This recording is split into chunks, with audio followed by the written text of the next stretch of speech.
All right, welcome back. Today we are jumping headfirst into chapter 95. And wow, this one's a doozy. We've got a seriously awkward escape, a crash course in afterlife politics, and, believe it or not, an absolutely epic backyard brawl. So let's just get right into it. So, chapter 95. It doesn't waste any time, does it? Right from the very first sentence, we find our main guy Jock in a, well, let's just call it a deeply uncomfortable situation. So why is he running?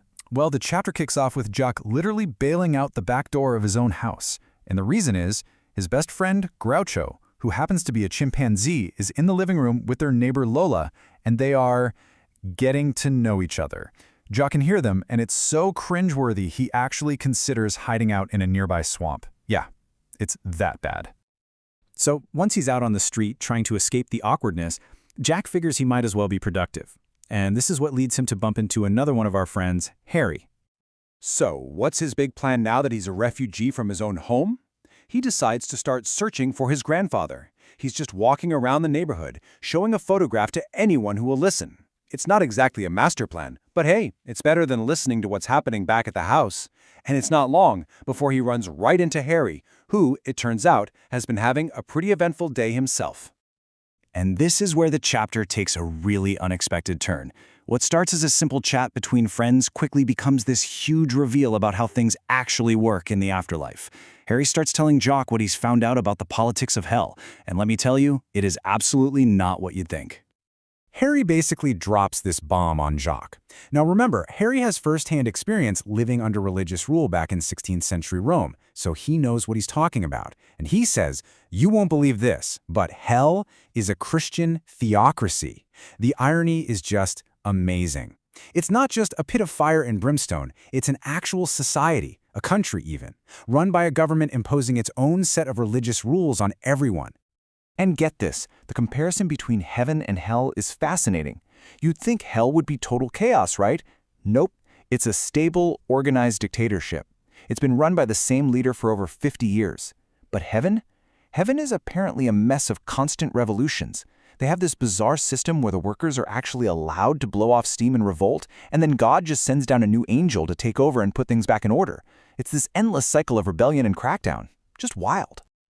Okay, so with all this new info, Jack finally spills his real plan.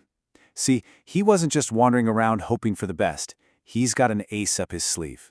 He's planning to go to the swearing-in ceremony for this assemblywoman, Cheryl, that he knows. His goal?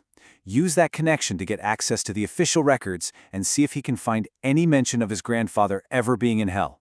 This is his first real, solid lead. And then, after all that heavy political talk, the conversation swings right back to the immediate problem, Groucho and Lola. Jock has to explain to Harry why he ran out of the house in the first place, but it's not just a joke. He's actually worried about his friend. He asks Harry to talk to Groucho, make sure he's being safe. It's a really human moment amidst all the supernatural craziness. So, the two of them head off to the market to do a little more searching, but they come up empty. When they finally get back home, things have calmed down.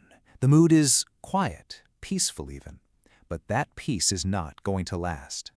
When they walk in the door, they find Groucho and Lola just sleeping, cuddled up together. It's actually a pretty sweet image. A little while later, Lola has to leave for something she had planned, and the guys are just settling in for the night. They have absolutely no idea what's about to come crashing through their door. And then, bam! Someone is pounding on the door like they're trying to break it down. Before they can even react, the door flies open and this huge guy storms in. It's Lola's boyfriend. He shoves Jack aside like he's nothing, points right at Harry, and starts threatening to kill him. He's completely mistaken Harry for the one who was with his girlfriend, and he is way too angry to listen to reason. So things are getting really bad really fast for Harry, and that's when the real culprit decides to make himself known. Groucho, cool as a cucumber, just steps right up. No fear at all. He just says, "It wasn't him, it was me." He introduces himself, matter-of-factly explains that he's a chimpanzee and that he was the one with Lola, and then he invites the guy out to the backyard to settle things. It's an incredible moment. And this fight, man, it's over before it even starts. The big guy tries to push past Groucho to get to Lola, who now has a red mark on her cheek from where he must have hit her. The second Groucho sees that, it's on. He moves like a blur, just a flash of motion, and tackles the guy's legs. The goon goes down hard, and before he even knows what's happening, Groucho is on his back, twisting his arms until this giant of a man is screaming and crying for him to stop. Groucho lets him up, and the guy just scrambles away, totally defeated. So in the aftermath, everyone's kind of in shock. Jeng is freaking out a little, worried about what just happened, but then Draco, their sort of invisible spirit guide, chimes in with a very calm, almost scientific analysis of the whole thing. Draco basically tells Jack, "You were worried for the wrong person." He explains that we humans have a major blind spot. We look at Groucho, see his size, and our brains just equate him to a little kid. But that's a huge mistake. A chimpanzee is not a little human.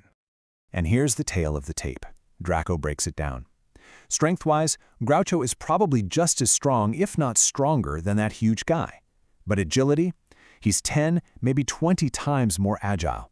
Plus, he has 4 hands, not 2. The goon never ever had a chance. In fact, Draco reveals that he was on standby to protect the goon from Groucho because Groucho could have seriously hurt him. That just puts the whole thing in a new perspective, doesn't it? And after all that, what does Groucho do? He shows he's not just tough, he's a true gentleman. He just grabs his sandwich and tells everyone he's going to spend the night at Lola's place to make sure she's safe in case that jerk comes back. What a hero. So, the immediate danger is gone. But when Jock wakes up the next morning, the adrenaline is gone too. And what's left is a whole new set of problems. He's now thinking about the long-term consequences of all this. The emotional mess, the logistical nightmare, it's a lot.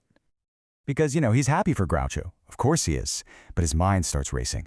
What happens if Groucho wants to stay here in hell with Lola? What does that mean for their other friend, Maz, who absolutely adores Groucho? And what if Lola wants to come back with them? Can he promise her a job, a place to live? He's got no good answers for any of this. And that's the note chapter 95 ends on. The search for his grandfather is still the main quest, but now there is this deeply personal, emotional problem layered on top of it. It really leaves you and Jack with a tough question to chew on. What do you do when making one friend happy might completely break another friend's heart? There is no easy answer and no clear path forward.